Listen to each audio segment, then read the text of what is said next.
With 66,000 properties housing 70% of its population, Southwark has more council homes than any other London borough and the biggest rent arrears problem in the capital. But for council leader John O'Grady, there's no doubt where the blame lies. I don't think it is right for any government to impose upon a council the level of rents which it should apply to its tenants. And the Tory government has been particularly harsh in this field.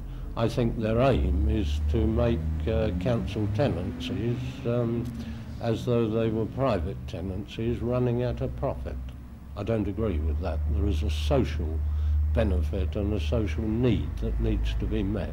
With the average rent in the borough standing at £26 a week, most tenants are finding it hard to pay their way. And to help them, the council plan to make rents payable weekly rather than fortnightly, based on a 50-week year to avoid payments during the Christmas period. But for persistent debtors, and some tenants owe as much as £2,000, the council have taken the controversial step of reintroducing distraint laws, which will allow bailiffs to seize personal goods in lieu of unpaid rent. The threat of having one's goods distracted is an incentive to pay the rent. The seizure of goods will not produce money for the council to meet the sort of arrears that some people have. But having their hi-fi, television and other goods seized would certainly act as a deterrent against continuing with rent arrears.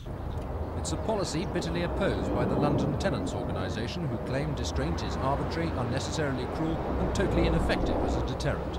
It's going to frighten a lot of people who actually can't afford to pay and who are therefore going to start perhaps paying their rent and not being able to afford to pay their electricity bills.